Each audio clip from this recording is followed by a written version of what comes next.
Hey everyone, we're back with Sergio Bolivian talking about photography and cameras and bags and gear and everything. This is episode 4. Today we're going to talk about composing wild spaces, framing like a pro. Simple techniques that you can use to take your landscapes and action shots to the next level. So, what do you follow the rule of thirds much, or do you break that rule all the time, or mixture? How's that work? I Oh, hang learned. on, let me welcome you again. Hey Sergio, welcome back. Hey Rick, how are you? I'm good. I'm good. Good to talk with you. So let's start with the rule of thirds. Do you follow the rule of thirds? You break it? Do you? Depends. I learned the rules a long time ago, and I think it's important for people to have an understanding of how the rules work, why they were designed, why they work on a psychological level, why they work visually, because humans have this particular way of looking at things. So the rule of thirds is a very valid rule. I use it all the time, and I will shoot a lot of my photos based on the rule of thirds. But once I shoot the photos that I want with the rule of thirds, and I'll break the rule of thirds and I'll cut it right in the middle. I'll put a horizon right in the middle. So a lot of people will poo-poo it, but I have a purpose why I do Yeah. that, because I'm Hmm. going to make a panoramic, and it's going to be this graphic photo of the reflection, and it's going to be equally in the top and in the bottom, and then it's going to look great. And I can also, if I want to, I can present it vertically. It'll look like something very weird, but it works vertically. So I will break the rule of thirds, but I think it's important for people to understand the rule of thirds and the power spots Mm. where the lines intersect are usually the places where you can't go wrong. If you follow the rule of thirds and you don't have to be thinking about the rule of thirds all the time, but Mm. if you know how you're supposed to use it and you can tweak it a little bit further up or down or to the side, left or right, up or down, then you can increase I guess, the composition of the photo to a bit more powerful, or Mm. maybe a little bit more subtle, or Mm. you need to increase, or you need to show more. And following the rule of thirds is not going to help you do that. Yeah, go ahead and break it. It's not a problem. You have Mm. to understand what the rules are, Yeah. and then you have to understand how you're going to break it and why you're going to break it. And that applies to like leading lines and Hmm. other things like that. So maybe So, we should give everybody a definition of the rule of thirds yeah. for So the no. rule of thirds is when you get your frame, in this case, let's just call it a 4:3 ratio of a regular normal 35 millimeter camera. We're not talking a square format, but the rule of thirds would still apply. But you divide it into three parts. The the top part, one third, the middle, one third, the bottom, one third, and then you go from left to right or right to left, and you divide that also into one third slices. So you would slice one third on the left, one third in the middle, and one third on the right. So you have essentially three vertical segments or three horizontal segments, and where those segments intersect, called the power points, the power spots.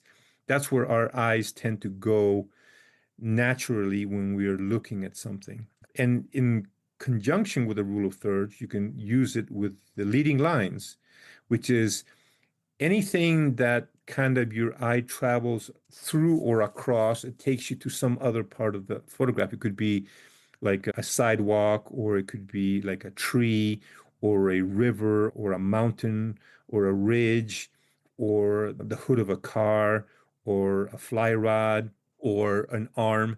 Doesn't matter as long as it takes you to some place where you follow it and takes you to where you want people to see.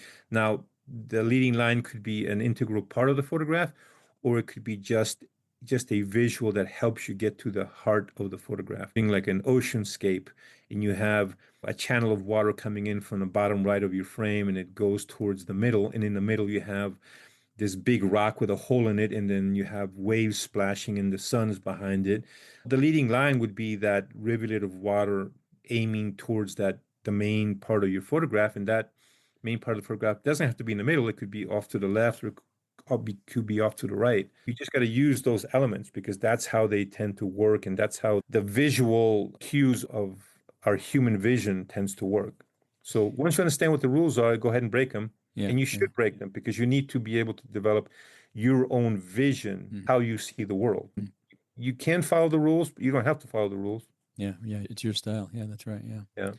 And we just talked about leading lines and stuff. What about some of the examples from some of your work in the Altiplano or Amazon that you're particularly proud of, or particularly maybe won some awards?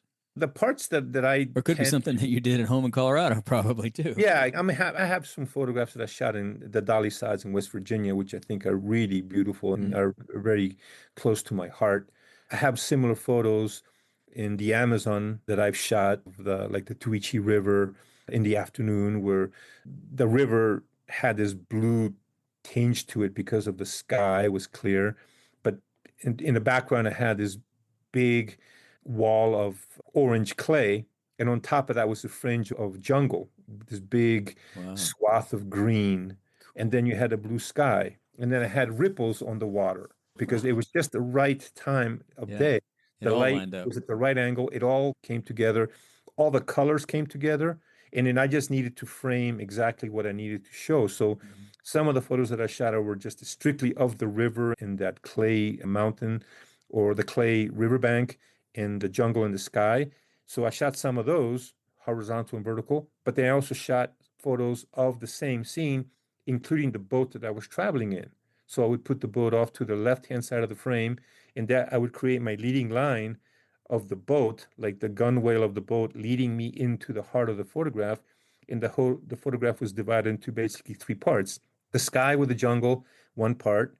Then you have this kind of orangey massive riverbank that's 150 feet high, and then the blue color of the river with the ripples. Wow. That kind of photo is like, yeah, I was there at the right moment, and I realized that I better get this now because in 5 or 10 minutes, I'm not going to be in that same spot. Yep. Yep. The river will make a turn to the left or to the right, or that scene will end. Yeah. Yeah.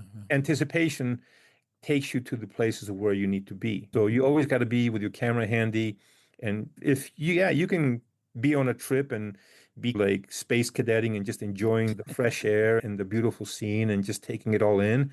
You don't have to be taking photos of everything. But I think in my case, I always have my camera handy in case that moment comes up. I Mm. go take my photo, and within 5, 10 seconds, I've got the photos that I need. Then I'm back to enjoying the pleasure of being outdoors, enjoying going up a river in the jungle, and I'm back to that blissful feeling. But I know that I captured what I want. So when I Mm. go back and I relive that photo, when I look at it again, I think, man, I remember that moment. It was wonderful. Yeah. Because if I didn't capture it, then sometimes you forget about those things. And sometimes it only happens once. I mean, it's Exactly. never That same exactly the thing same. not going to happen again. That Yeah. is a Yeah. guarantee for Yeah. sure. Yeah. No, Mhm. that's great. That's great advice. Great tips. This is great. Thanks for taking time to talk with us. We'll catch everybody again next week on episode 5, where we're going to talk about working with people in the field, respectful portraiture. Okay, thank you so much, Rick. Take Thanks. care. Thank you for joining us on another episode of the Outdoor Adventure Lifestyle Podcast. Be sure to visit our website, ricksays.com, where you'll find show notes and links to everything we talked about and more. And while you're at it, if you found value in this show, give us a rating on Apple Podcast or spread the word and tell a friend. That would really help us out too. Be sure to tune in every week, and thanks again for listening to the Outdoor Adventure Lifestyle Podcast.